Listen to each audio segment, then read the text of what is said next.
Hey, it's Dave from CheapWineFinder.com again. And today we've got another companion podcast for a wine on the CheapWineFinder.com website. And this one is an award-winning wine. It's the Beringer Founders Estate Pinot Noir 2017.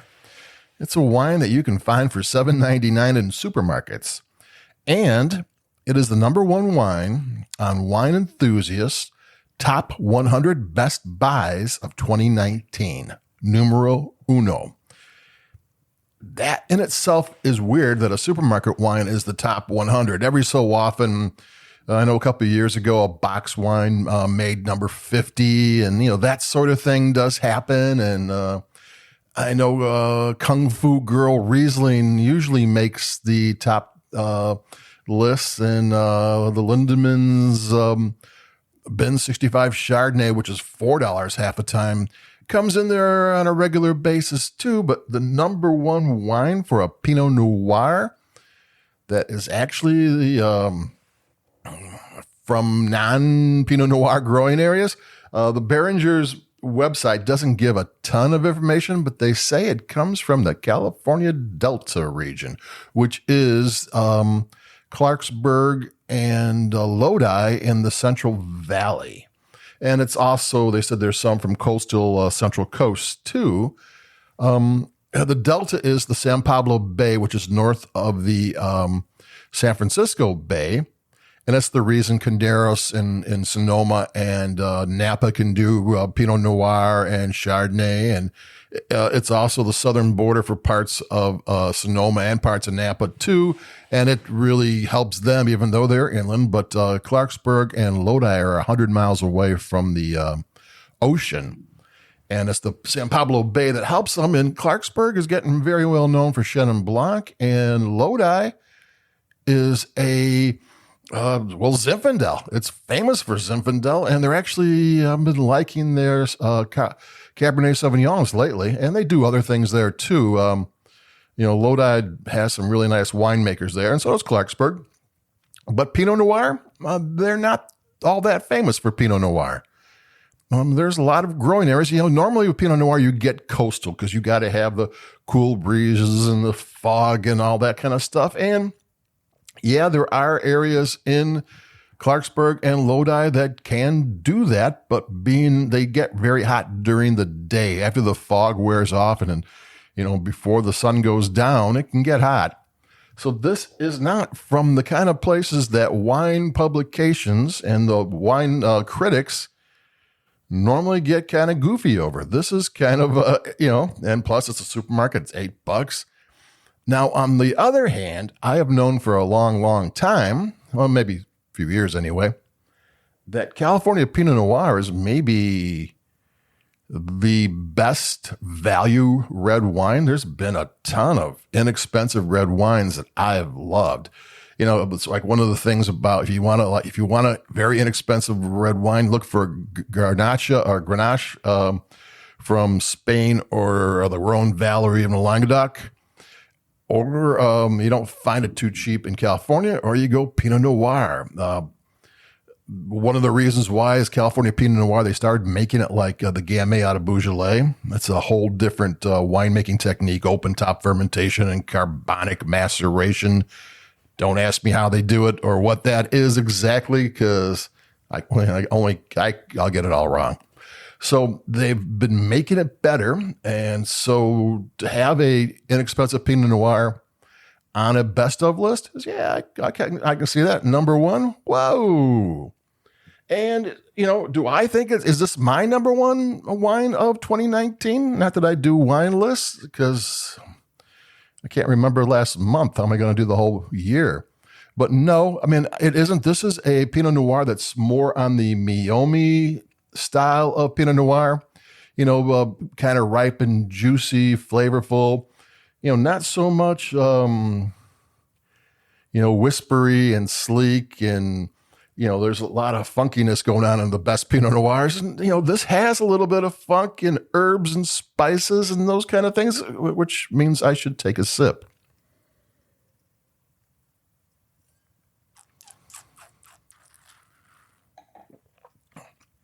but it is more black cherry, ripe cherry, and maybe a little bit of sour cherry, maybe some tart cranberry, along with some vanilla and some spice and some herbs and some orange zest. There's some rough edges, like Pinot Noir should have a mix of smooth and rough. But not never out of balance. And this is a decent Pinot Noir. If you kind of like the riper style, this is kind of going to do it for you, I believe. It's not mine. I've had Pinot Noirs I preferred over the last year or two. But that's okay. Do I think it's 2019? This is the number one wine? No, but I can see why they say it does. Because, and then I haven't done a back-to-back tasting with this in Meiomi, which is $16, $17, and this is $9 cheaper, and maybe is equal, which I can't tell you right now because I haven't done that test, but I can see where it might be along those lines because I'm tasting it. It's ripe, it's juicy, it's got flavor, it's got balance, the acidity's good. There's nothing about the making of this wine that stands out. Like I said, the grapes come from places that award-winning wines don't come from. It says it's been aged, I think, 5 months on French oak. That's on French oak, not in French oak. I never know exactly what that means. I really don't know why they do that. For a $7.99 wine, an oak barrel can cost $1,000. I don't expect them, and plus they make a lot of this.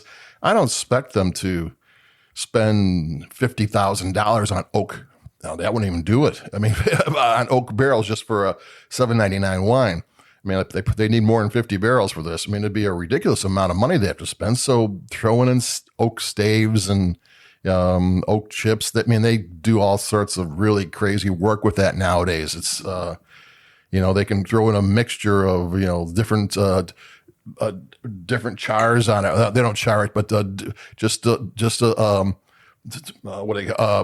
smoke it up a little bit, just to give it different flavors. They do that nowadays. Toast is the word I was trying to come up with. They toast it, and you can do a variety of different toasts just to get the right flavors in there and do a mix. And they do all sorts of fancy things nowadays. And that's what this is. It's a $7.99 Pinot Noir with, nothing about it stands out in terms of where it comes from or how it's made. But it is a tasty little Pinot Noir. Somebody loves it. Somebody gave it number one. I can kind of see why. It wouldn't be my number one, but maybe it might be yours. Give it a try.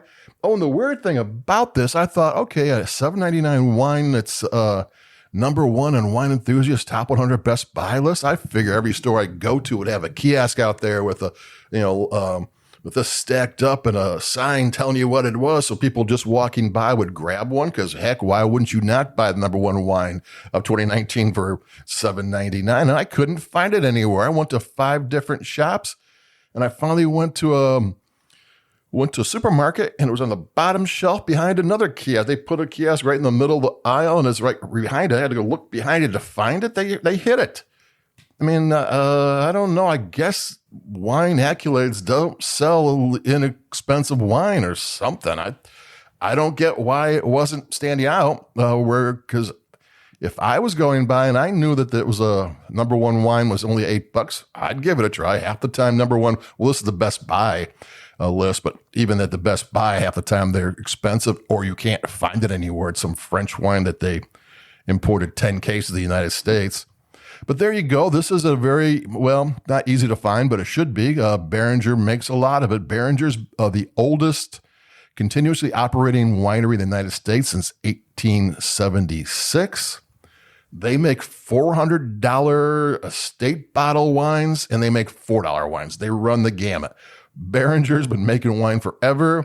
The family is still making wine, is still a winemaker. The great-great-great-grandson or something still making the wine over there. So this is not a fly-by-night operation. They do it all. And so Pinot Noir, yep, I knew Pinot Noir was good. And this is going to be more of a full fruity Pinot Noir than my personal style. But hey, You might like it, and for the holidays, throw it out there. You never know. It's probably more of a crowd pleaser where people like a fruitier Pinot than, maybe the other kind of Pinots are maybe a little harder to get your palate behind a little bit. So this one's tasty and should be easy to enjoy. And heck, it's $7.99, so give it a try. We still got a bunch of wines coming because the holidays are coming up. More bubbles and all sorts of things. So we'll be back in a couple of days because the holidays are upon us. So keep it cheap. Adios. Adios. Yeah. Bye-bye.